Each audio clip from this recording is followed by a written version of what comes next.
बिस्मिल्लाहिर्रहमानिर्रहीम। अस्सलाम वालेकुम नाज़रीन, मैं हूं लियाकत हुसैन और आप देख रहे हैं यूट्यूब और फेसबुक चैनल।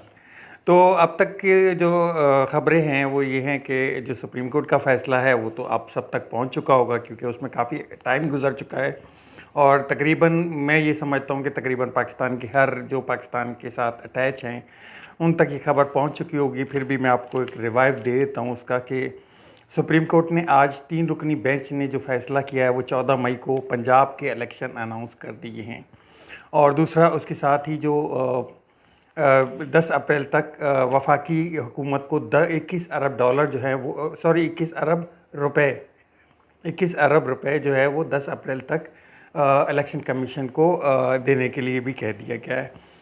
तीसरी जो बड़ी रुकावट थी सिक्योरिटी के हवाले से, तो सिक्योरिटी के हवाले से भी उन्होंने ये हुक्म दे दिया है कि आप जो है रेंजर और पाकिस्तान अफवाज से जो है सिक्योरिटी मामलात पर अपने मदद तलब कर लें, और अगर नहीं होता तो फिर वो उसको मज़ीद आगे देखेंगे। जबकि केपीके जो है, केपीके के हवाले से उन्होंने कहा कि पटिशन पे कोई दलाइल नहीं दिए गए उनके वकील की तरफ से, केपीके के वकील की तरफ से, तो उसको जो है आप एक नई पटिशन दाखिल कर दें, जो कि कल जो है जो झगड़ा साहब हैं वो जो है केपीके के इलेक्शन के हवाले से पेशावर हाई कोर्ट में अपनी पटिशन दाखिल कर देंगे।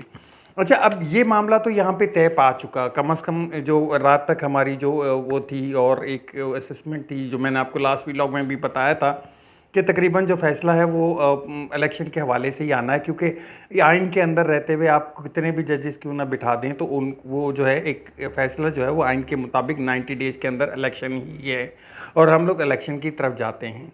अब ये जैसे ही इलेक्शन का ये अनाउंसमेंट हुई उसके बाद जो है वफाकी काबीना जो है उनकी तरफ से इस फैसले को मुस्तरद कर दिया गया। बिलावल भुट्टो साहब की तरफ से एक जो मैसेज आया है वो ये कि जी अगर इलेक्शन हुए तो मार्शल या इमरजेंसी की तरफ मुल्क चला जाएगा। दूसरी जानब नवाज शरीफ की तरफ से पहले ही बयान आ चुका है कि अगर ये इलेक्शन ये जो है फ़ैसला आता है तो उसके बाद जो डॉलर है वो 500 रुपये तक पहुंच जाएगा। जबकि उनके जो एक तरह से कह लें कि वोटर जो भी है वो इलेक्शन की बातें कर रहे हैं, इलेक्शन में क्लीन स्वीप की बातें कर रहे हैं। इमरान खान साहब को जो है वो एक तरफ से ताना दे रहे हैं कि वो इलेक्शन से भाग रहे हैं। भाग तो इलेक्शन से कौन रहा है वो तो अब कौम को समझ में आ चुका है सारा। अच्छा, ये बहुत बड़ा मरहला हो जाएगा अब कि अब जो है इसकी इस फैसले का इम्प्लीटेशन जो है कि ये आया फैसला जो है वो अब हम इलेक्शन की तरफ जा रहे हैं या अभी भी वफाकी गवर्नमेंट जो है इसमें मज़ीद रखने अड़ाने की कोशिश करेगी। कल से जितने रखने अड़ाने की कोशिश की गई वो मैं आपको गाए बगाए बताता रहा हूँ। इवन ये कि रात गए तक जो है वो रजिस्ट्रार को हटा दिया गया, काजी फाइज़ ईसा साहब को एक्टिव कर दिया गया। उसके बाद जो है एक जज के मज़ाहिर नकवी के ख़िलाफ़ रेफरेंस जो है बलूचिस्तान हाई कोर्ट से वो दायर कर दिया गया। उसके अलावा अब जो है अब ये फ़ैसला आने के बाद हुकूमत आगे की क्या प्रोसेस देखती है। मैं इस चीज़ को ये समझ रहा था कि ये जो इलेक्शन है, इलेक्शन का फ़ैसला तो जो पिछली समाती 1 मार्च की उसमें हो चुका था, और ये आगे जो है फिर इलेक्शन कमीशन ने इसको मुलतवी कर दिया। मैं इसको इस नज़र से देख रहा था कि आया इस पर कोई सरजनिश होगी या कोई कार्रवाई होगी जिन्होंने इस इलेक्शन को मुलतवी किया। लेकिन एक दफ़ा फिर जो पाकिस्तान की सुप्रीम कोर्ट है उसने बड़े तहम्मुल से, बड़े जो है एक आप कह लें कि लाइटली इसको लेके चले और उसको जो है फ़ैसले पे पहुंचा के दोबारा से उसको 14 दिन डिले कर दिया आगे 14 मई तक, लेकिन इलेक्शन दोबारा से अनाउंस कर दिया गया। जबकि आपको मालूम होगा कि जो इंडिया के एक सुप्रीम कोर्ट के जज हैं, रिटायर्ड जज हैं, सुप्रीम कोर्ट के चीफ जस्टिस हैं, उन्होंने तो कहा कि उन्होंने कॉलम लिखा कि अगर ये फ़ैसला मेरे हाथ में होता तो मैं इसको 4 मिनट में हल कर लेता, 4 मिनट में, क्योंकि एक आइन में चीज़ लिखी हुई है उसके बाहर का क्या जाना है। अब आप उसका रद्द-ए-अमल देखें इस फैसले के आने के बाद, तो हुकूमत जो है वो अभी भी जो है वो इस बात को मानने को इकरार नहीं कर रही या वो नहीं कर रही। और जो है नवाज शरीफ की तरफ से बड़ी एक प्रेस कॉन्फ्रेंस हुई कि जी अब तो हालात जो हैं वो आटा महंगा हो जाएगा, चीनी महंगी हो जाएगी, पहले कौन सी सस्ती हैं। इस सारे सिनेरियो का जो हल है वो एक ही है कि आप फ्रेश मैंडेट की तरफ जाएं, साफ शफाफ इलेक्शन की तरफ जाएं, साफ शफाफ इलेक्शन के बाद जो है वो नई जो गवर्नमेंट आएगी, भले किसी की भी आए, वो मुश्किल फ़ैसले ले सकती है, मुश्किल जो है इक़दाम उठा सकती है और इस क्राइसिस से निकलने के लिए कोई काम कर सकती है। वरना इन हालात में तो आपको जो लग रहा है जिस तरह से जो प्लानिंग की जा रही है कि इलेक्शन से भागा जाए, वो तो एक माशी जो है अदम इस्तेकाम का ही अभी तक बढ़ रहा है और माशी के साथ साथ जो है वो सियासी अदम इस्तेकाम की तरफ भी जाता जा रहा है। अब ये सारी कहानी आइनी जंग हारने के बाद जो नई सिचुएशन बनी है वो ये एक दफ़ा फिर इमरान खान साहब के ऊपर जो है हमले की सूरत में जो है फिर ताबड़तोड़ हमले शुरू हो गए। पार्लियामेंट में खड़े होकर एक हैं अपना रोहिल असगर साहब, रोहिल असगर साहब ने जो है वो इमरान खान साहब के ख़िलाफ़ फिर जो है एक ज़बान खोली और उन पे जो है एक तरह से गुस्ताखे रसूल का जो है वो हमला किया, उन पे उनको गुस्ताखे रसूल डिक्लेयर किया। और इन मामलात को जो बाहर ममालिक हैं वो बार बार ये कह रहे हैं कि आप इनको कूल डाउन करें। इवन ये कि चीफ जस्टिस साहब से भी जब इस की समाअत हो रही थी तो वो भी उन्होंने भी रिक्वेस्ट की कि आप इस सियासी माहौल को कूल डाउन करने की कोशिश करें। एक पार्टी जो है वो रिटन में लिखने के लिए तैयार है, देने के लिए तैयार है कि हम इस मामले को ठंडा करने के लिए तैयार हैं, लेकिन दूसरी जानिब देखें तो आप वहाँ से ताबड़तोड़ हमले शुरू हो चुके हैं और दोबारा से एक नई सूरत इस जंग को हारने के बाद एक नया जो है वो अमल शुरू कर दिया गया है। और दूसरी जानिब जो है एक दरख्वास्त दायर कर दी गई है इस्लामाबाद के एक थाने में, वो भी इमरान खान की जो इद्दत का और वो मामला उठाया गया था निकाह के मामले पे कि इद्दत के दौरान जो है वो निकाह और उसको वो करके वो दरख्वास्त भी अब दायर कर दी गई है। तो दूसरी जानिब से कोई कूल डाउन नहीं हो रहा। अच्छा, इमरान खान साहब ने आज एक बड़ा ख़िताब किया आवाम से, पाकिस्तान की आवाम से, और उन्होंने इस फ़ैसले को बड़ा खुश आइन करार दिया गया और फिर वही रूल ऑफ़ लॉ पे बात की। उनका मानना ये है, उनका मानना एक मैं बार बार दोहराता रहा हूँ आपको, आज फिर दोहरा देता हूँ एक दफ़ा कि उनका मानना ये है कि जब तक रूल ऑफ़ लॉ नहीं आएगा, आप लोग कानून इंसाफ का दायरा, इंसाफ का रूल यहाँ पे कायम नहीं होगा, यहाँ पे इन्वेस्टमेंट नहीं आ सकती है।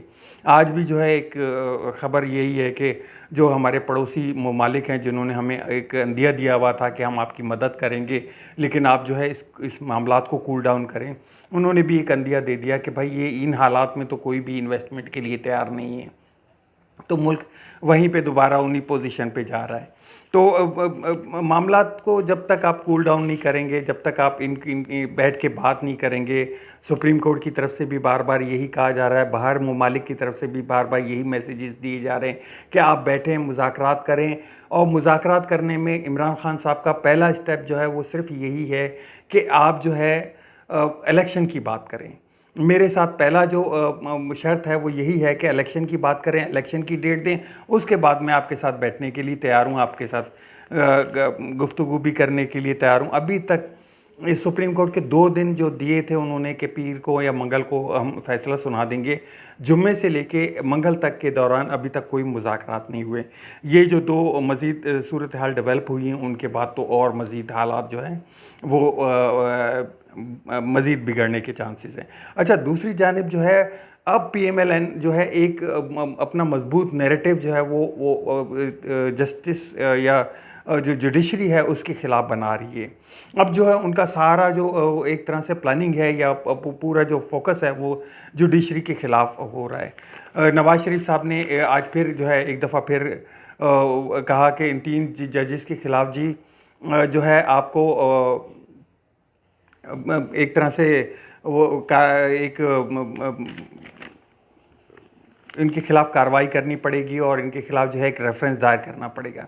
रेफरेंस दायर करने के लिए जिस तरह से रात को जो एक रेफरेंस मुज़ाहिर अली नकवी के ख़िलाफ़ दायर किया गया, जस्टिस मुज़ाहिर अली नकवी के ख़िलाफ़, और सुप्रीम बलूचिस्तान बार काउंसिल ने उसका उसी वक्त जवाब दे दिया कि नहीं जी, हमारी तरफ से ऐसी हमने कोई फ़ायज़ नहीं किया, ये हुकूमत की अपनी बदनीयती है और हुकूमत अपने तौर पे ये सारा कुछ कर रही है। अब नवाज़ शरीफ साहब ने जो इतना बड़ा बयान दे दिया कि जी आप इन 3 जजेस के खिलाफ भी जो है वो रेफरेंस फ़ाइल करें, तो रेफरेंस फ़ाइल होता किस तरह से? रेफरेंस के लिए कुछ डॉक्यूमेंट्री या कोई वो चाहिए होती है, या ऐसी बना के एक फिक्टिशियस सा उठा के बना दिया जाए? मैं मोहित पीरज़ादा की एक बात पे बड़ा वो हूँ, वो एक लफ्ज़ इस्तेमाल करते हैं ऑर्गेनिक, कि ये जो सारा अमल है, ये जो सारा प्रोसेस बनाया जाता है वो ऑर्गेनिक है या ऑर्गेनिक है। मुझे इनके जितने भी अमल हैं या सारे जो मामलात हैं वो सारे ऑर्गेनिक ऑर्गेनिक होते हुए दिखाई इसलिए देते हैं कि एक मुद्दा बनाया जाता है, बना के फिर उसको फैलाया जाता है, उसको जो है अब जो है उसका रुख सारा जुडिशरी की तरफ कर दिया गया है। मुस्लिम लीग नून जो है वो हमेशा से इदारों के ख़िलाफ़ इस तरह की बातें करती है, और उसी वजह से जो है इवन ये कि 97 में आप एक चीज़ और मैं आपको बताना चाहूँगा, अभी जो हालात गुजरे हैं ये पिछले जो 1 हफ़्ते के अंदर जितनी भी कार्रवाइयाँ की गई हैं उनका ताबड़तोड़ जो है हल निकाला गया, उनको जो है डिस्ट्रॉय किया गया पाकिस्तान तहरीक इंसाफ की तरफ से, पाकिस्तान तहरीक इंसाफ के वर्कर्स की तरफ से, या मीडिया की तरफ से, या सोशल मीडिया की तरफ से। आप ज़रा एक सोचें कि यही 97 में जब सुप्रीम कोर्ट पे हमला किया गया था PMLN की तरफ से जस्टिस सजाद अली शाह के उस वक्त तो मीडिया भी इतना आज़ाद नहीं था, सोशल मीडिया भी इतना आज़ाद नहीं था, वो चीज़ें बहुत कॉम्प्लिकेटेड थी। वो तो रात को एक 9 बजे ख़बरनामा चलता था, ख़बरनामा में जो है एक सूरत हाल सामने आती थी, या दूसरे दिन सुबह अखबार में पता चलता था कि हाँ जी ये मामलात हो गए। अभी तो एक पल पल की रिपोर्ट आपको सोशल मीडिया के थ्रू, टेलीविज़न्स के थ्रू, बाहर की दुनिया के थ्रू सब जगह से मिल जाती है, और इन चीज़ों को करना इतना आसान नहीं है। आप एक 79 की तरफ, आज 4 अप्रैल है, डेथ एनिवर्सरी जो है वो जुल्फ़िकार अली भुट्टो साहब को आज ही के दिन जो है तख्तादार पे लटकाया गया था। तो वो आप याद करें कि वो दौर जो 1979 में वो कैसे हालात होंगे। वो अब इनको सिर्फ ये सोचना चाहिए कि वो हालात और थे, वो 90s नहीं है। अब 2023 है। अब 2023 में मीडिया इतना आज़ाद है, सोशल मीडिया है, हर चीज़। आप प्लान बना रहे होते हैं और अगले प्लान पहले पहुंचा देते हैं, और उस प्लान को जो है वो डिस्ट्रॉय भी कर देते हैं। पल पल की रिपोर्ट आ जाती है, फ़लाँ कहाँ पे, फ़लाँ क्या हुआ। और ख़ास तौर पे इमरान खान के साथ तो ये है कि वो इंटरनेशनल मीडिया उनकी बातें बड़े फोकस करता है, और उनकी बातें क्या, पाकिस्तान पूरे की जो इस वक्त की करंट सिनेरियो है या करंट सिचुएशन है वो इंटरनेशनल मीडिया पे भी डिस्कस हो रहा है।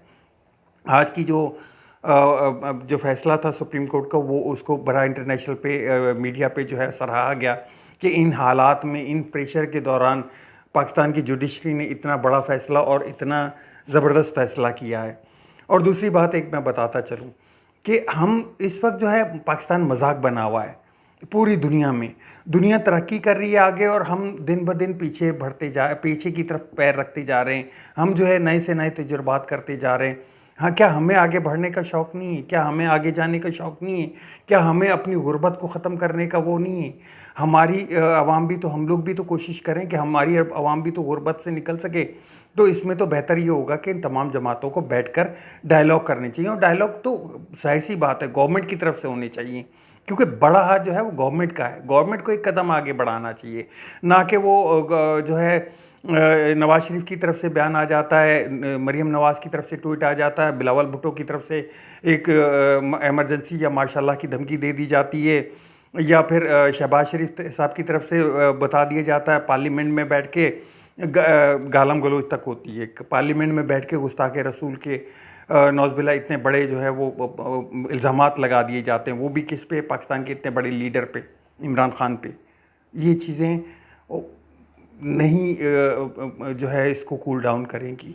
इद्दत के मामले पे, उनकी बेटी का एक जो मामला टेरियान का था, उस पे भी तो 150 मुकदमात इस वक्त हो चुके हैं। अब तक के लिए इतना ही। मिलते हैं नेक्स्ट व्लॉग में मज़ीद अपडेट के साथ। आप दोस्तों से रिक्वेस्ट है, आपके लाइक बहुत कम आते हैं, आपके शेयर बहुत कम आते हैं, आपकी जो है एक तरह से कमेंट्स बहुत कम हैं, तो मैं रिक्वेस्ट करूंगा कंजूसी ना किया करें। इतनी मेरी मेहनत होती है, तो एक मेहनत का जो एक सिला मुझे दे दिया करें। इसको लाइक ज़रूर कर दिया करें, इसको शेयर ज़रूर कर दिया करें। चैनल को जिन दोस्तों ने सब्सक्राइब किया हुआ है उनका बहुत शुक्रिया, जिन्होंने नहीं किया हुआ वो नीचे लाल बटन को जाके दबा दें और सब्सक्राइब कर दें, साथ में बेल आइकन का बटन भी दबा दें। अल्लाह हाफिज़, पाकिस्तान जिंदाबाद।